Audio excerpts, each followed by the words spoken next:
need to get back to that mentality, that's for sure. Big time. So, Well, it's so much more important now than ever. You know, I've been preaching.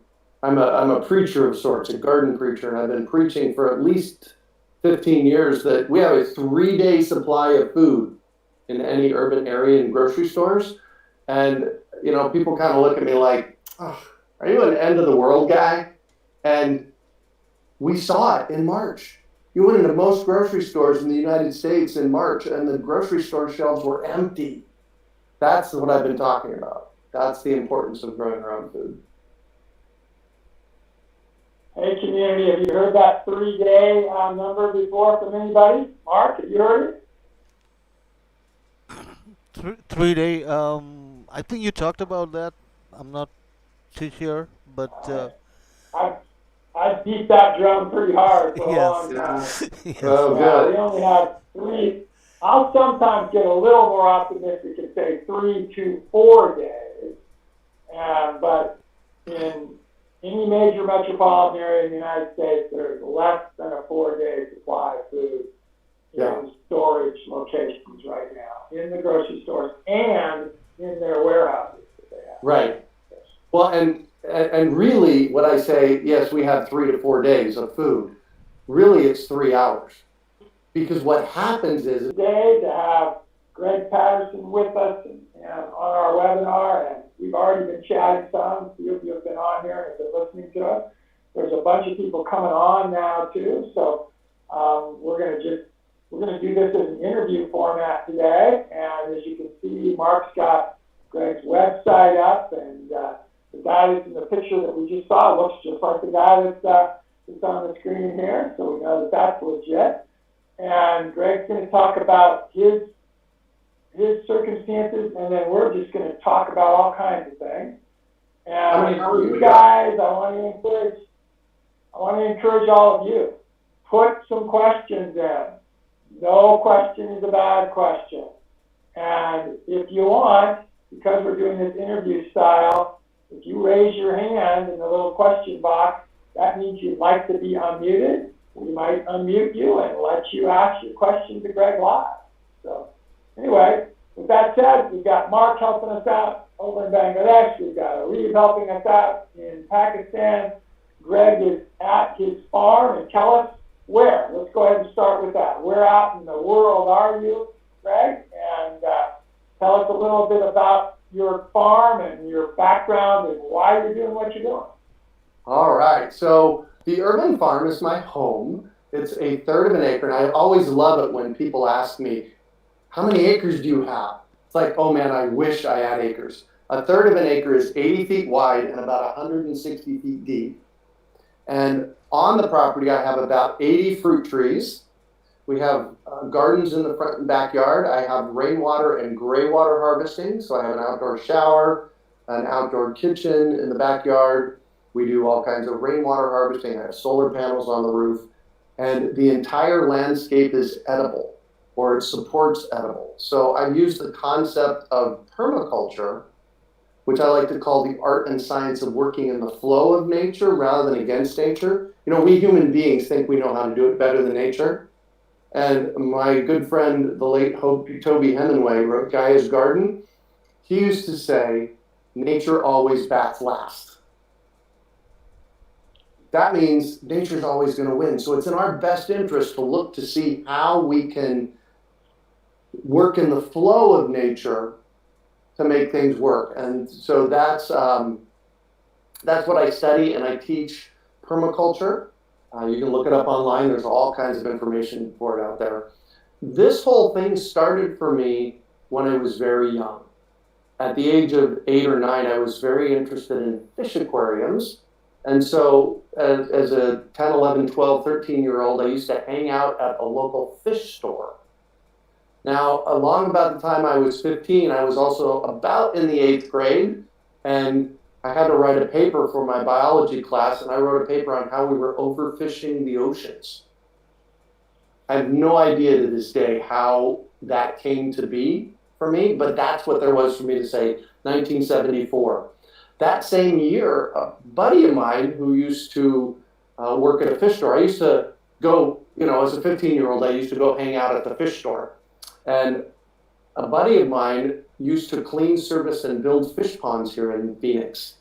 And one day he said, Greg, you want to help me clean out a fish pond? 15-year-old, mucking out a fish pond. Yes, let's do it. And so he took me, and when we were done that day, he said, Greg, I'm not interested in doing this anymore. Would you be interested in cleaning the fish ponds and doing that stuff? So at the age of 15, I started my second business. My first business, I used to deliver newspapers here in Phoenix. And that turned into about a 10-year stint where I was actually building aquaculture ponds for people in their backyards. I would actually go in their backyards. I would convert swimming pools into fish ponds where people could actually, grow tilapia, grow catfish. There was one guy who I ran across. So this was 1978 that I did his swimming pool into a fish pond, and I ran into him in 2009, 88, 98, 08. So that's like 30 years later, and he told me a story about how he had converted his swimming pool. He didn't know who I was. How he had converted his swimming pool into a catfish pond, and for the next 15 years, every year they would buy catfish, and then on a Saturday they would have a neighborhood catfish harvest, and then on Sunday they would have a catfish fry where they were actually making catfish for the neighbors. And it's like, yes, that's what I'm talking about. So I'm a huge proponent of transforming our global food system. In 1991, I had 4 really interesting things that happened for me that year. First of all, I discovered permaculture. Secondly, I did a course at Landmark Education. Landmark Education, they're this breakthrough seminar company. And I did their advanced course, and out of their advanced course, I created myself to be the person on the planet responsible for transforming our global food system. Now, I don't care, and I still live with that almost 30 years later. I don't carry that around like, a weight on my shoulders. It's more like, oh my gosh, this is what I get to do every day. This is what I get to wake up to do. The third thing that happened for me in 1991 is I discovered a book called Ishmael by Daniel Quinn. It's a conversation between a gorilla and a man. The gorilla is the teacher, and he really does a lot of work framing out how we got to where we're at culturally 10,000 years, over the past 10,000 years. The icing on the cake happened in late 91, maybe early 92, when a friend of mine went to the South Pacific sailing. And when he came back, he said, man, we anchored at one of these islands, and we're looking for a grocery store. And they kind of looked at us funny, and they said, go pick your own. It's like, oh yeah, food grows for free. So that was 1991, 92, that was a pivotal year and a half for me that really pushed me down the road of, all right, how do we transform our global food system? Because what we currently have is a food system that delivers food just in time, which on the surface that looks really good, and it delivers a lot of food, which on the surface that looks really good. The problem with most of the food is really bad for us, and the problem with the just-in-time system is that we only have about a 3-day supply of food in every grocery store out there. And I even say that we really only have about a 3-hour supply, because what happens when people get a whiff of, oh my gosh, something's going down, they go to the grocery store, and we saw it in March. Grocery store shelves in multiple grocery stores just stripped clean. So that's kind of how I got to the first 40 years of my life. I actually went back to college late in life and got a bachelor's in '04 and a master's in '06. And while I was writing a paper for my bachelor's degree in 2002, I created what is the conversation that now I call the Urban Farm. I like to call the Urban Farm an environmental showcase home. It's as I mentioned earlier, a third of an acre. I open it up periodically throughout the year for public tours. And when I started doing the tours in 2002, I would get some Saturdays when nobody would show up. And so I would pack up everything and I would put it away and do it again the next month. Now, when we do a tour, and it'll be interesting to see what happens coming out of COVID, but I have to do 4 or 5 tours on a weekend in order to serve everybody, to make, open the place up. And generally, we get anywhere from 150 to 200 people on these tours looking for, oh my gosh, how do I grow food in my yard? That was a lot, huh? Awesome. No, that's perfect. We're going to have plenty of questions to ask, but I want to get the audience enthused too. You guys, as you hear something that gets you excited, make sure to throw some questions in.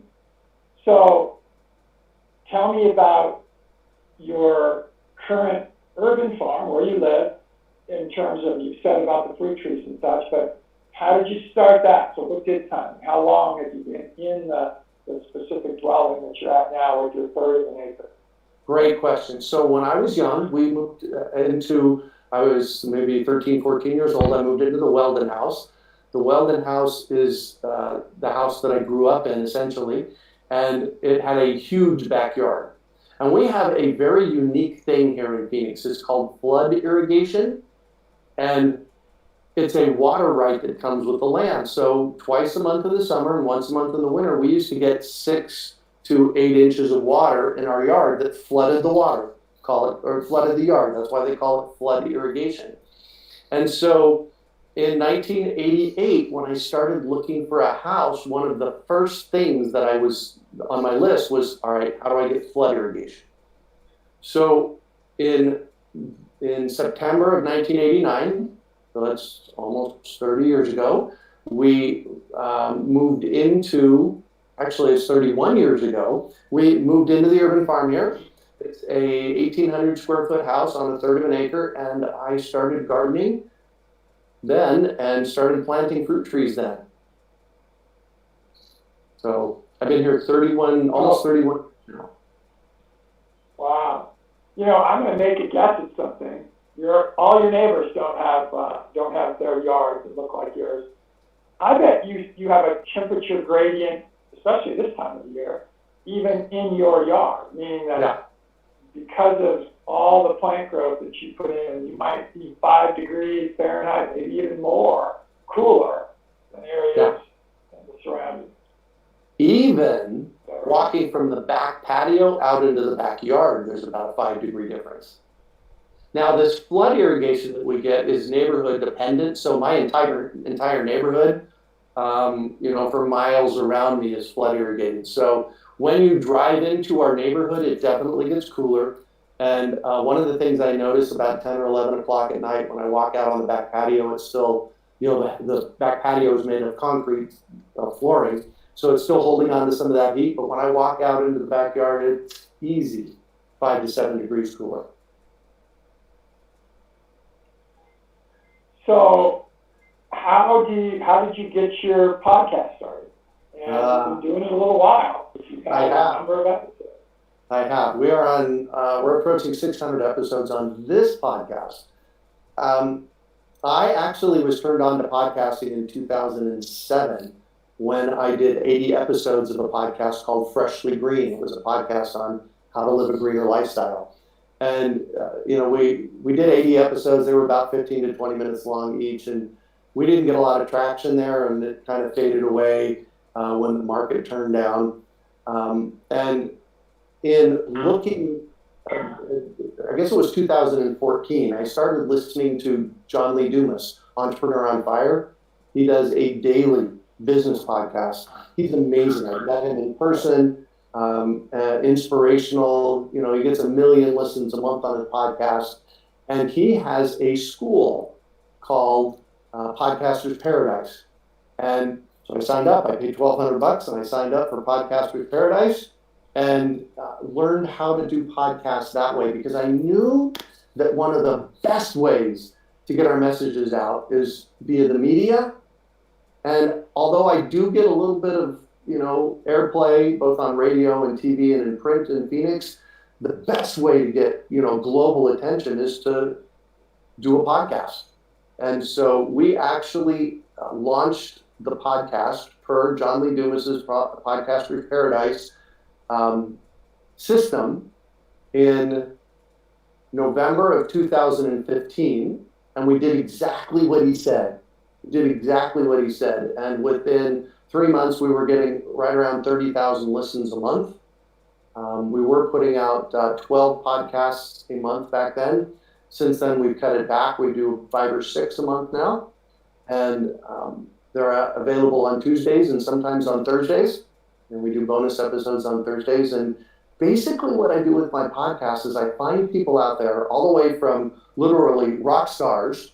I've had Jason Mraz on my podcast, and I've had the founder of permaculture, David Holmgren, on my podcast, to Joe and Betty and Sue that are backyard gardeners telling their stories. And the whole reason for my podcast is to get people inspired about doing something. Larry Santoyo was one of my permaculture teachers. He's out of LA. And he always used to tell me, Greg, you got to go out and do epic stuff in the world. He didn't use the stuff word, he used the other word. And because when you're doing epic, things get done. And things get done by people committed to getting things done. So that's why that's a big reason I love to share on my podcast is, it's showing people, showcasing people how to get stuff done. You just blew past Jeff Malkoon. He was one of my podcast episodes here a few months ago, and he was on a student trip in high school to South America somewhere, and he discovered that they were eating nut butters. And so he came back to Phoenix and he started this amazingly successful nut butter company that sells all over the United States. And so those are the kind of food success stories that I like to tell. Awesome. JLD is a friend of mine, and I'm actually going to go visit him at his new home, which is not so new anymore. He moved there in 2016 to Puerto Rico. Oh, we're going to have a webinar about that whole topic. Oh, that'll be nice, yes. Just why he moved there and what some of the benefits are. So JLD does about 10 sessions in a day sometimes, meaning that's the way he does his reporting. How do you do yours? How does your process work? They call that podcast stacking, and I learned it from him. We actually do 3 to 5 a day. Now, my podcasts are a little bit longer than his. He does 20 to 25 minute podcasts. Mine are 25 to 50 minute podcasts. So we take an hour and a half and slot out that for somebody. And so usually we're doing 3 to 5 a day, which at this point is a month's worth. Plus, we do something really unique in the podcast realm. We actually, on a monthly basis, we do a seed chat. So there is a whole lot of information out there about seeds. And there's a whole lot of concern about open pollinated seeds and companies taking over seeds and owning them. And they're actually doing that so that you can't save your own seeds. So Bill McDorman from the Rocky Mountain Seed Alliance comes on once a month, and we have a chat. He brings a topic, and we talk about the topic, and we take people's questions, and then we turn that into a podcast. And then this fall, we're actually doing a new format podcast called I Want to Be a Farmer. So I'm bringing on another friend of mine who has been a farmer for 45 years, and he is now a farmer consultant helping other people start their own farms. And he and I will be having a topic a month starting in September, talking about, all right, how do we actually go from, I'd like to be a farmer to, okay, you're up and running as a farmer and making money doing it. Awesome. This is one of those, it becomes a tough question maybe, but how do you monetize all of this? You got to have something to keep that house heated and cooled and keep food on the table. So that's actually an interesting deep topic. So I've been an entrepreneur, self-employed since I was 15. I have never had a real job. I always picked up gigs in between. I delivered pizzas, I delivered newspaper, I did whatever it took. And I've always been driven back to this conversation about food. And for me, more important than actually monetizing the conversation is making the conversation bigger. So monetization isn't my number one thing. My number one thing is, how do we create a global revolution around food, a global food revolution? That being said, I do monetize it, and I have a couple of businesses. First of all, the business that, let's see here, my fruit tree program, there it is right there. I do a fruit tree education program here in Phoenix. So about 21 years ago, I discovered that you could go into most nurseries and every big box store here in Phoenix, and they would sell you a fruit tree that would never make fruit here.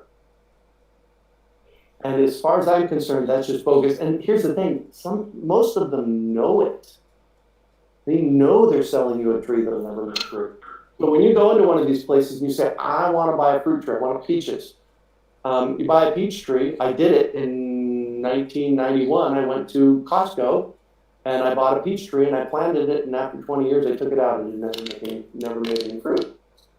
So in my fruit tree education program, I share with people how to pick climate appropriate trees that are the right chill hours, that are on the right rootstocks.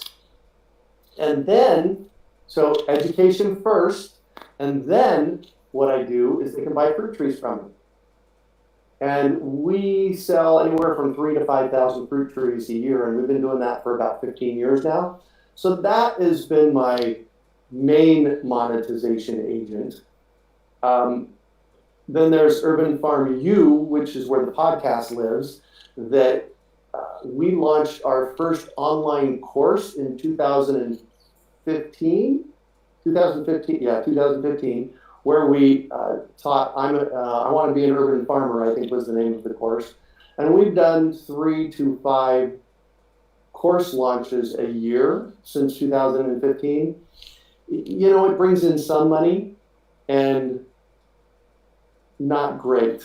So this year we changed our model. We're actually taking our courses. So we have our Growing Food the Basics course. It's a 9-session course with all the backup data that'll teach anybody in the world. It's not climate specific, it's gardening specific. It'll teach anybody in the world how to grow their own food. And we actually started launching that as a summit. You've seen those summits that they're doing out there? So we do a big push. We got one coming up in September, the middle of September, which is our Edible Backyard Summit. And what we do over the course of 4 days is we deliver a bunch of free content.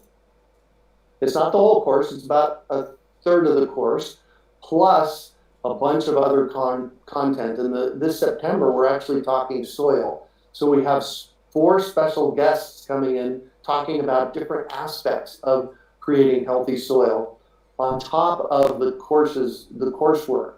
And then if you want to support us and you want to get the whole package, you can do that. The whole package includes all 9 classes from the course. It includes all the content from last summit that we did. We had some great speakers 6 months ago, and then the new speakers now. So that's how we've decided to monetize Urban Farm U. And it seems, fingers crossed, that it's working this year. Because you're right, in business, you can't lose money forever. It doesn't work that way.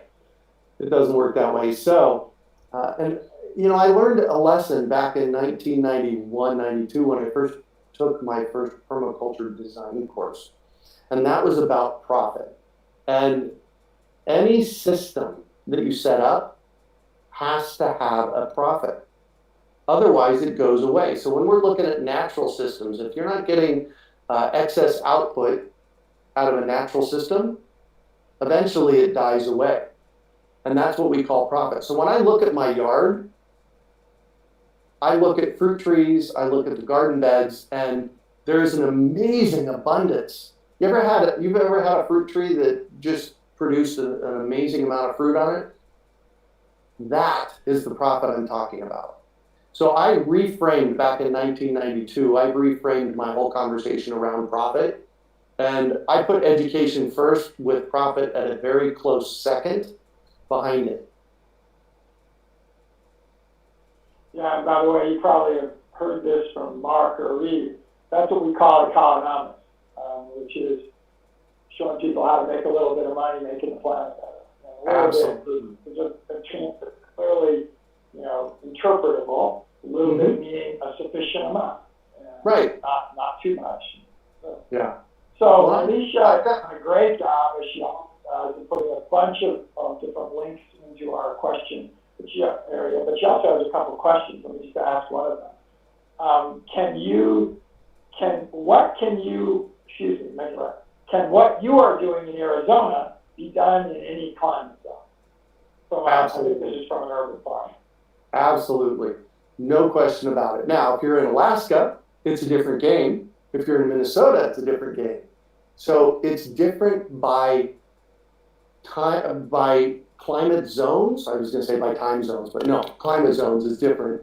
And you can absolutely turn your yard into an urban farm. You have to discover what tools you have in your area to be able to do that best. And one of the things, that's a big thing that we do in our Edible Backyard Summit and Growing Food, the Basics course, is we teach you how to look for those things that you need that will have you be successful in your area. And in permaculture, permaculture is like I said earlier, the art and science of working with nature, and the number one thing that you do in permaculture is observation. You go out and spend time in your space. I tell people all the time, spend at least a year, 4 seasons on your property before you make any major changes.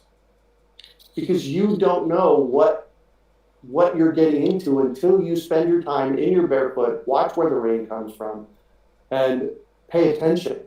The people that live across, so my house, this direction, that direction is east. That direction is west. And so I get eastern sun in the morning, western sun in the afternoon on the back of the house. And the people that live across the street from me, the house sold about 10 or 15 years ago. They used to have these 4 beautiful, full-size grapefruit trees in the front yard. The new neighbors moved in, and within a week, they were out there with chainsaws taking down these trees. What they didn't realize was that those trees provided an immense amount of western shade in the afternoon that cooled their house.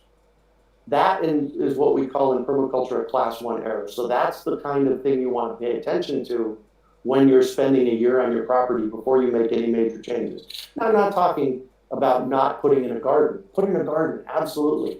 But watch for those major changes, major things that you need to pay attention to.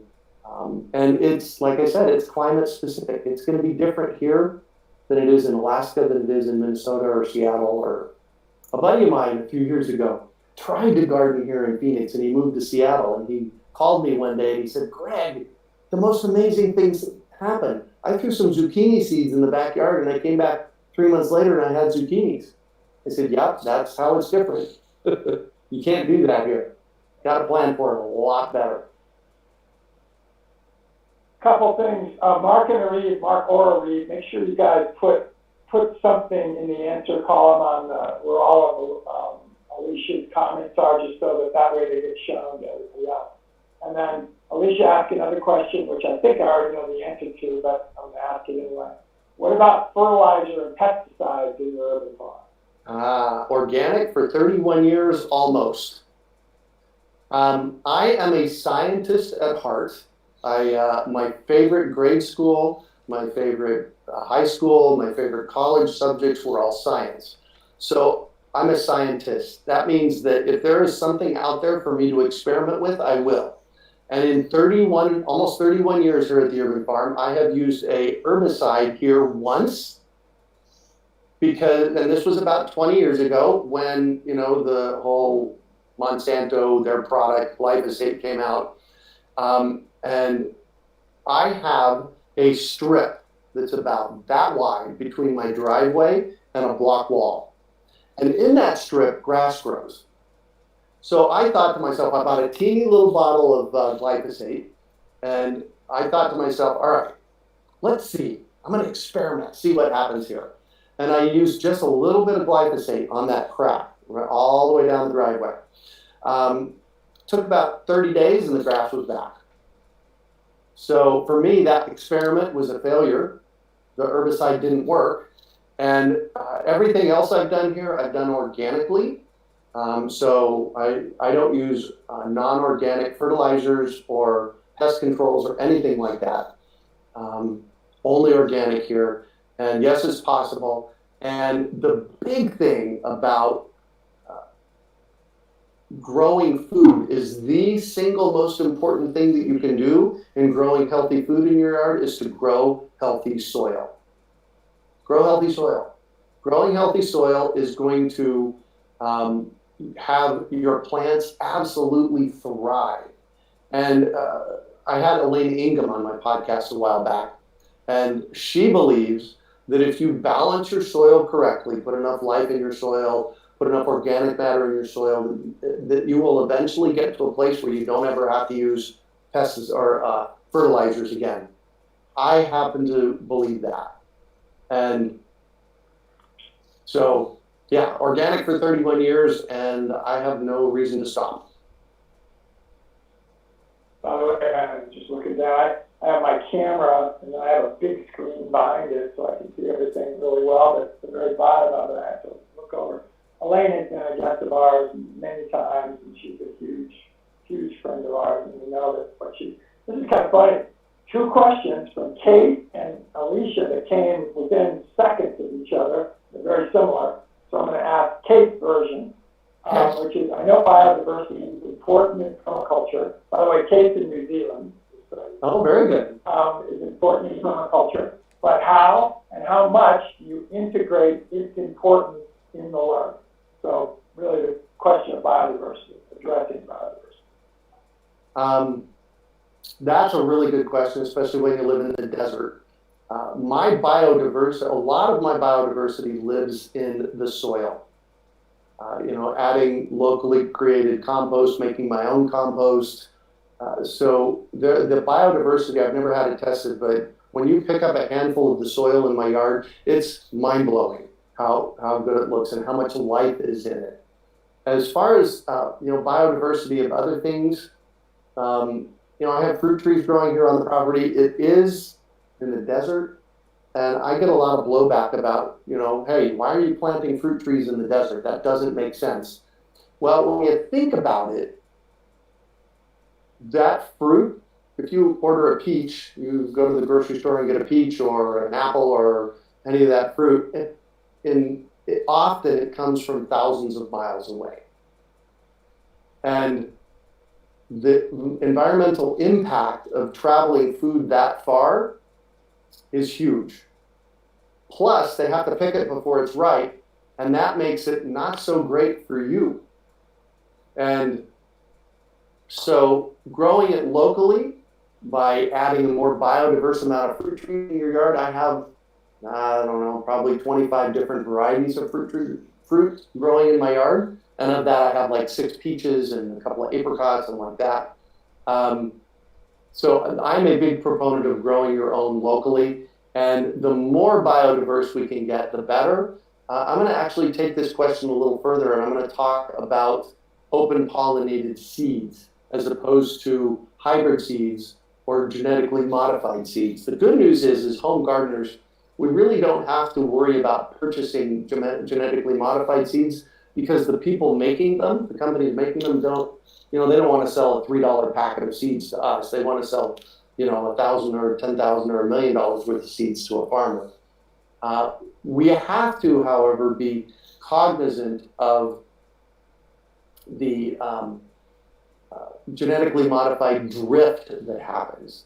So while we can control the seeds that we buy, anything that's drifting genetically could be a challenge.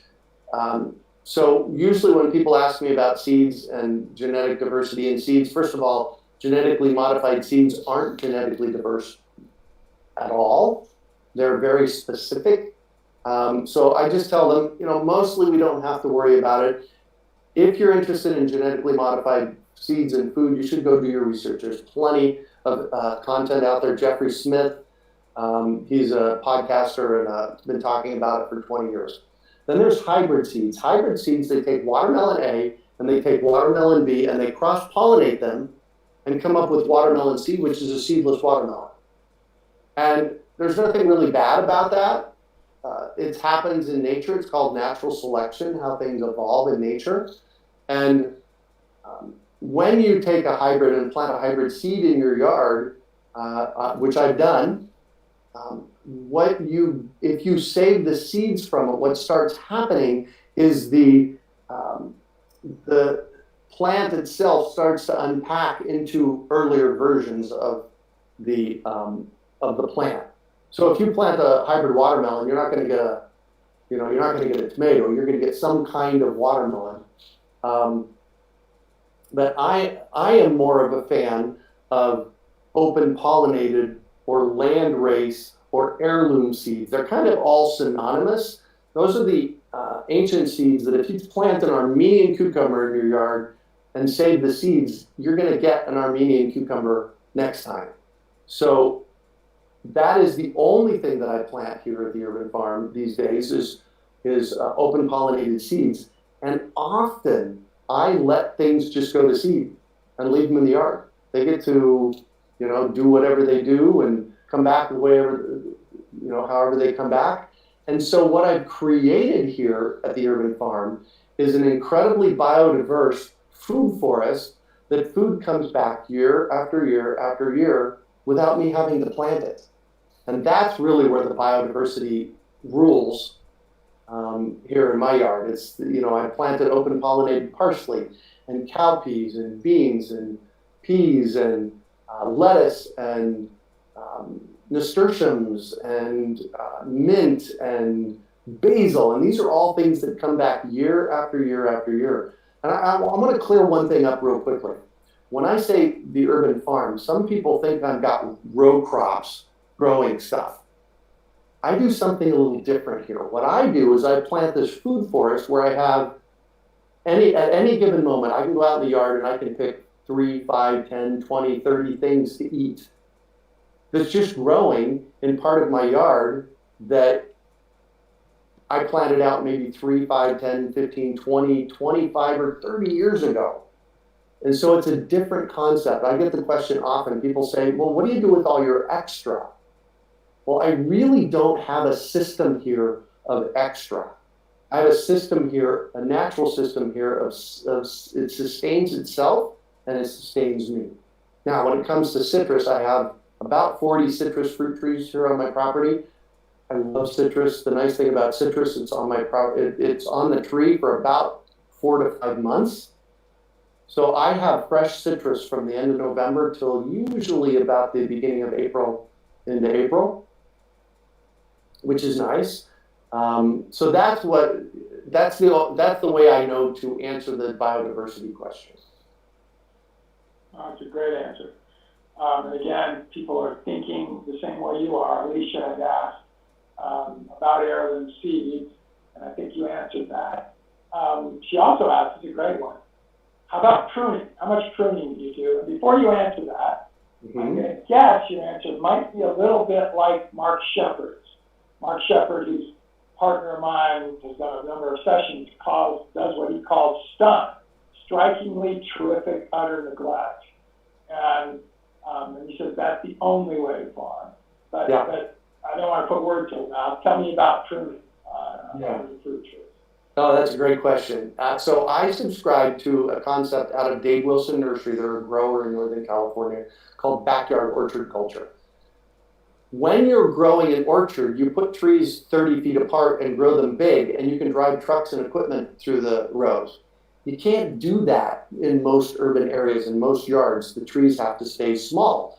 So it is nothing for me to stunt a tree back and keep it 6 to 8 feet tall.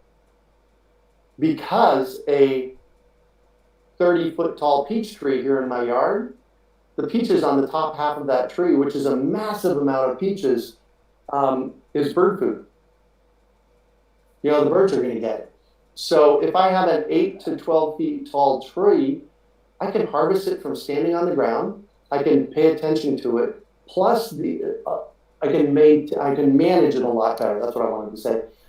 Plus, the other really cool thing is that in a footprint of, let's call this 30-foot diameter, a footprint of an apple tree that's 30-foot diameter, if you grow the trees out small, in that same 30-foot diameter footprint, I can put in 6 or 8 different fruit trees, which means I get peaches. I get 3 or 4 different varieties of peaches that ripen at different times during the season. So rather than having 3 or 4 or 500 pounds of peaches off of one large tree, I'll get 50 pounds of peaches in May. I'll get 50 pounds of peaches in the first half of June and 50 pounds of peaches in the second half of June, and it spreads it out over about an 8-10 week period of time. We call that successive ripening. So yes, I severely prune my trees, up to and including cutting them down when I first plant them. I'll cut a 4-foot tree down to 12 inches. Freaks people out, but you would be amazed at the results that you get. What do you do with those branches? Do you do any kind of hugelculture or any recycling of those on site, or do they have to be taken somewhere else? Yes, no, for the most part, it's rare that I ever send anything off of the property. I do have a chipper mulcher that I fire up a couple of times a year and chip up the big stuff. I have moringa growing here, and moringa is a highly nutritive herbal plant that people use for their health, and it'll get 3 to 4 inches in diameter, but it's like balsa wood. So and it will grow 30 or 40 feet in a year. So I actually cut them down to about 6 feet, and when I do that, I fire up the chipper mulcher and I chip all of that up. Plus, in permaculture, we have something called zones. Zone 0 is our house. Zone 1 are the places in our yard that we go every day. And zone 5 are the wild areas in our yard. Now, you can imagine that I might have a little bit of a wild area, or maybe not, in my yard. Excuse me. But what I've done is I have in the back part of my yard back there, I have an area that's about 12 by 20 or so that when I have the extra branches, I just throw them back there. And I let them break down over time. We also have water harvesting basins around the property that get a lot of the other thing that I've done here on the property is a buddy of mine makes mushroom logs. So he'll take chunks of logs and drills holes in them and puts mushroom spores in them. And I bury those around the yard as well. So yes, absolutely do.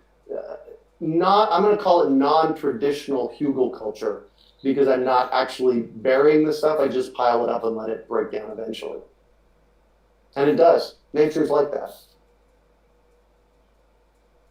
So a question I ask as many of our guests as I can is one about tools. Tell us about a tool, something you either use in your farm or on the computer or in your home, preparing food, whatever, that you started to use, let's say, in the last several months, that is just wonderful, that you have no problem at all telling everybody about. It's not, I've been doing this for so long that it's not very often. Oh, there's Bill McDormand. That's who we do our seed chat with.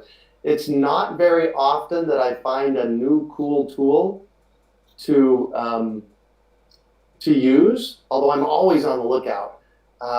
My favorite tools are, I have a little saw. It's a foldable saw for pruning trees. Absolutely love that one. My favorite shovel is a sharpshooter shovel. It's a 6-inch diameter, about 18-inch tall shovel for digging trenches and that kind of stuff. And I'm going to say about 7 years ago, I stumbled across something that, and this might seem odd to people out there, but I actually grow hydroponically. It's actually called aeroponics. And it's a tool called a tower garden. I absolutely love my tower garden. And I have a third of an acre that I grow food on, as well as growing in my tower garden. And a tower garden stands about 6 feet tall. It's a tube about this big around with holes in the side of it where you put a plant start in it. And when it completely grows out, it looks like a Christmas tree that's all food. And I just, about 6 months ago, I picked up a hydroponic light kit for my tower garden. And I just set up the tower garden inside. Because one of the things about a tower garden is it uses water. And basically there's a pool of water at the bottom. It pumps the water up the top. It sprinkles down through this tube. It nutrifies and waters the plant roots in this tube. And it's impossible to use it here in the summertime outside because it's just way, way, way, way, way too hot. And so I am trying to do greens indoors with a light kit in a sunny windowsill. And I absolutely love the tower garden. You'll do wonderful with it. It'll work well. I have 4 tower gardens.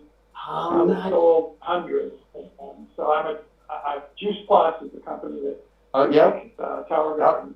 Yep. And a lady named Reagan Dean, who's one of their largest Juice Plus distributors in the world, happens to live here in Colorado. She initially introduced me.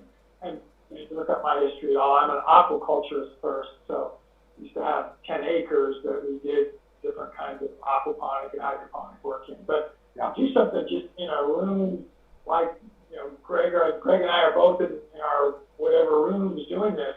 I could put 4 tower gardens in this room, which is 10 by 12, and around me, and they could be growing. And the light kit, I don't know whether you made one for yourself or you used one that they developed, but they'll work great with the light kit. So I found a used one. A buddy of mine reached out to me and said, I'm going to sell my tower garden. I said, why? And I'll buy it. So, and it came with a light kit. So it was one of the old style light kits, but I set it up last night. It's like, wow, this is cool. That's perfect. Yeah, it'll work well for you. Yeah. So Kate has another question. She says, I'm lucky enough to be rural and so have access to many resources like manure, hay, farm waste, etc. On an urban farm, what are your needs and how do you manage them? And she's talking about things you might have to bring in from the outside. So very good. She's producing things like the manure and hay and farm waste. Yeah. So what do you have to bring in from the outside? We have a 900 square foot chicken coop on the back left side of our backyard. We currently have 13 hens that produce a nice amount of manure for us. We only feed them organically. These are hens that lay eggs. They're our pets. And the only eggs that we eat are from our hens. And, and so we have chicken manure. I have set up over the years what I call my regenerative composting system here at the urban farm. And so in the human condition, now I get real passionate about this now. In the human condition, humans have created only ever one kind of system.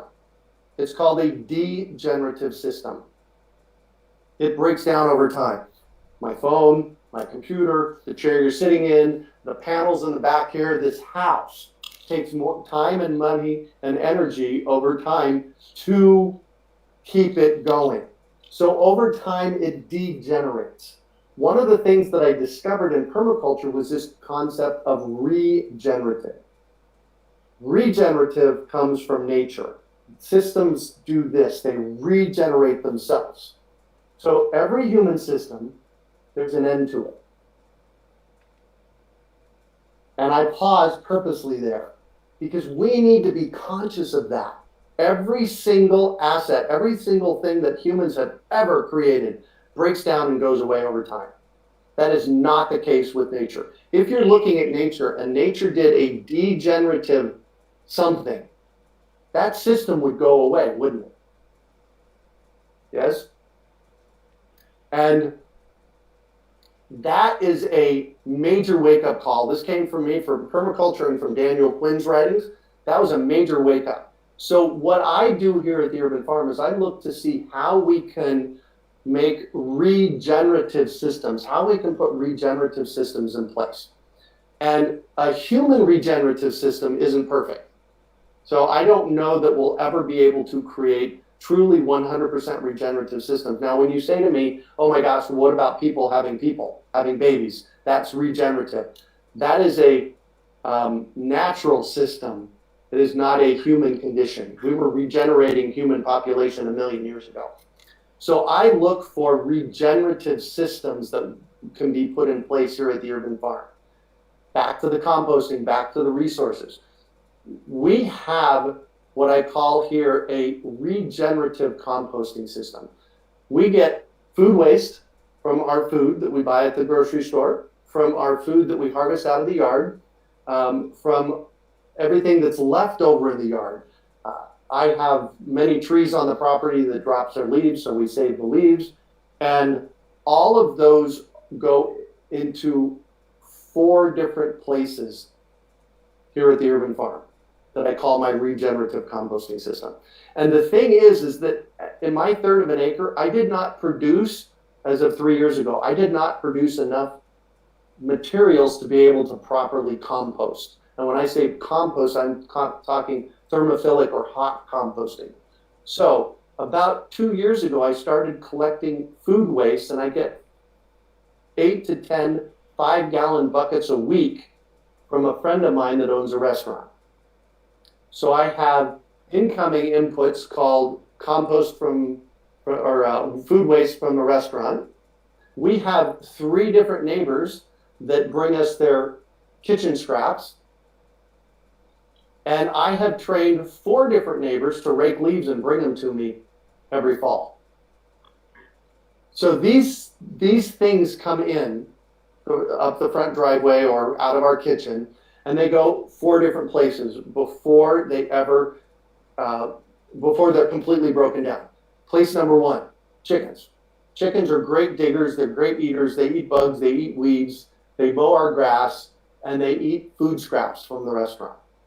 And these are pre-hitting the table scraps. So they're mostly lettuce and tomatoes and that kind of food scraps.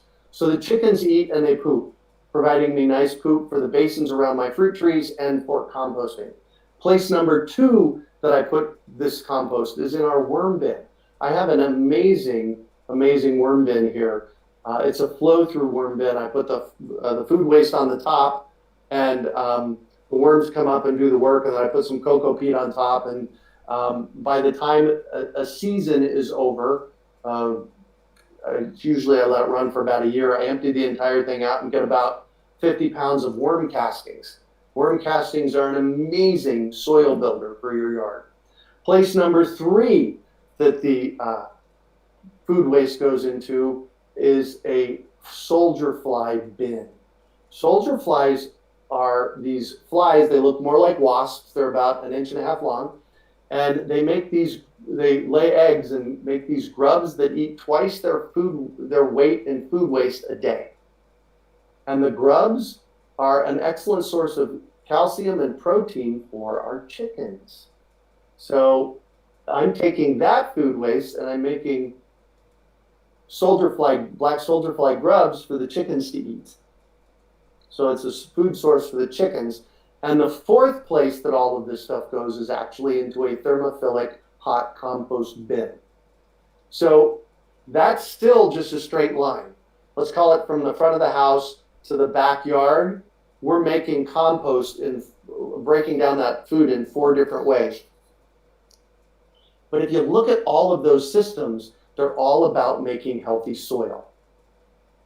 The black soldier flies have a black soldier fly poop that's called frass that's great for soil. The worm castings are great for the soil. The chicken coop is great for the soil. And then ultimately the compost is great for the soil. So I actually, 2 years ago, after 30 years of trying to compost here, I was able to discover how to make enough compost that I don't have to buy anymore. So between the leaves on my property, the leaves that the neighbors bring in, and the food waste that comes in and the food waste that we produce, we're making all of our own compost here for our garden beds, which that was a huge breakthrough for me 2 years ago. So that's my regenerative. So the regenerative part is the food waste comes in, it makes healthy soil, it makes food, it makes more food that we harvest, we eat, and some of it gets composted, and it's this system, just like this. Very cool. By the way, Johanna says, thank you for the inspiration, which is, we all think. Absolutely. Alicia says, yes, healthy soil is everything. Yes. Yeah. Let me just ask a couple more questions, and people in the audience, you guys get some more in. We're just about at the top of the hour, so about 5 or 6 more minutes, and we'll be shutting her down. But let me ask this one. In the 30 years or so, or longer than that, that you've had your home now, and you've built your urban farm, and you've spread this gospel throughout the world, Mm-hmm. you talked about your listenership on the podcast, but let's just talk about the Phoenix area now. Okay. What do you feel like the growth has been in other people who, can come and see your place, and they can say, I live in this exact same ecosystem. I should be able to do things very similar. What have you seen, and is that on the rise? Huge. If you didn't have COVID in the would people be regularly coming to your place? Yes. To your tours? Yes. Up till last fall, we didn't do any tours in the spring because of COVID, but up till last fall, we had, we get a couple hundred people at a time coming through tours. And I started a conversation about 15 years ago with my buddy Scott Murray. He lives in San Diego.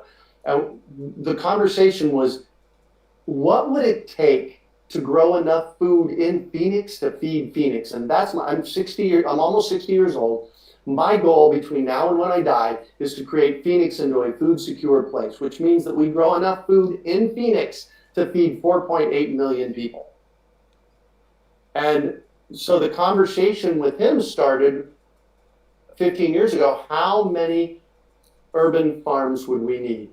And we figured it would take somewhere between 80 and 90,000 urban farms for people to grow enough food here. Now, here's the thing. An urban farm is simple. Grow food and share it. I don't care if you're sharing with 2 or 3 people or your family. You can call it an urban farm that way. And the third thing, so grow food, share it. The third thing is really, really important from a cultural conversation perspective, and that is name your farm. Call it something. Because if you're out in the world and you say, hey, I'm an urban farmer, what's the name of your farm? You get to light up, and it's like, my urban farm is called the Urban Farm. And, I have 2 Fat Cats apartment garden. Isn't that a fun name? It makes people giggle. It engages them. There was Jack's Beanstalk. 2 Peas in a Pod is Janice is my assistant. She's actually my manager. My manager's farm name. It creates a powerful conversation in the world when you're talking about growing your own food. And there you go.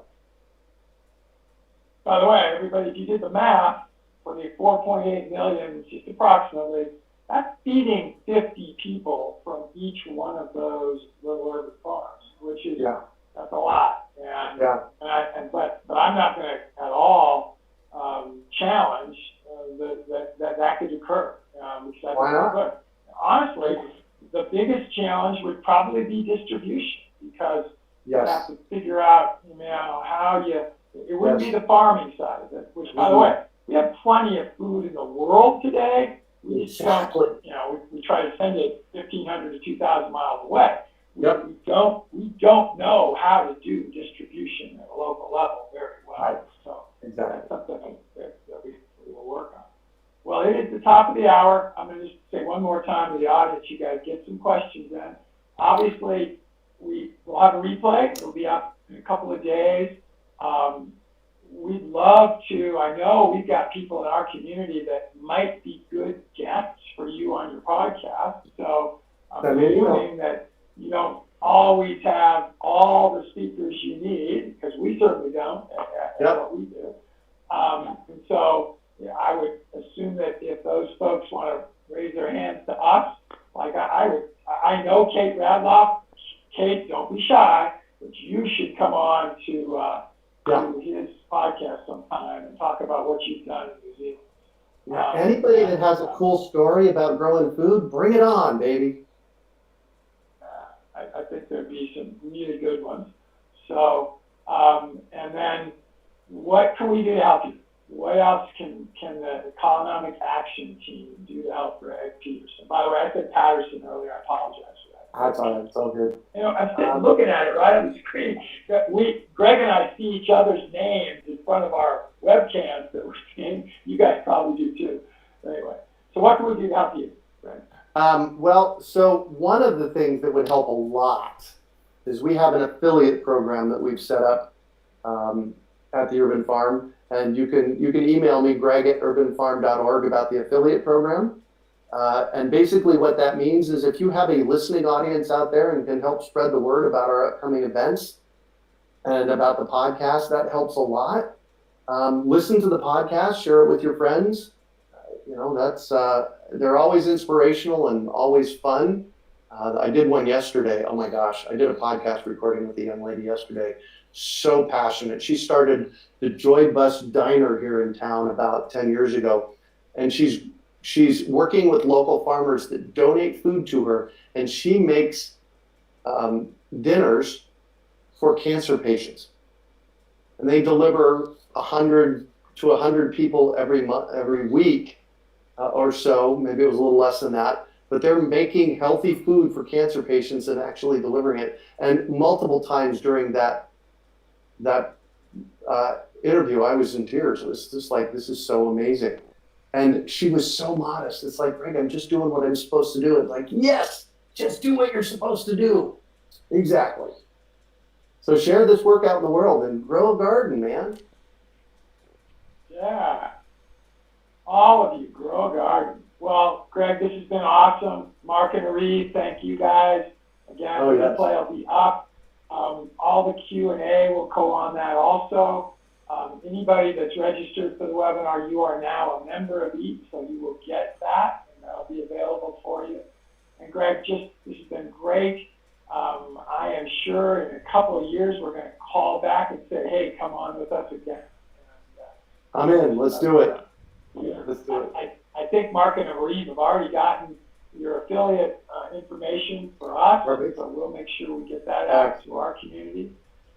And then for our community, we've got 6 or 7 webinars in the next week almost, and close to that, which is a lot for us. That's a little bit at our edge, but we do. So please come again. Some of those others. We have our Q&A session that we do every Thursday tomorrow, which is just open, just me and Mark and Arif just being here for you guys. We're going to start a series with Bob Christador. Bob's a Tucson guy, by the way, and knows Brad Lancaster, who you saw on one of the slides a little bit earlier. And Bob's going to start a series starting next week where he's actually recording, starting tomorrow, but tomorrow's just sort of getting ready.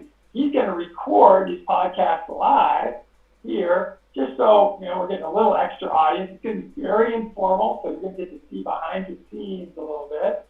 And those will start next week, and and that's going to be on basically a healthy living format. And Oh, nice. Bob's in his stuff, and he's done some things that I think a lot of our community's heard about. That gotten really involved in Tai Chi and a bunch of exercise programs that anybody could do. His eating is improving, and it's just been really amazing. So that's so anyway, and you've heard about what the summit that we're going to see from Greg coming up.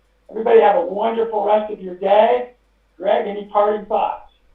You know what? Just go out and do epic stuff in the world. Create change. Things get done by people who do them. So go out and do something. Awesome. Thanks for Mark, having me. take us out, my friend. Woo!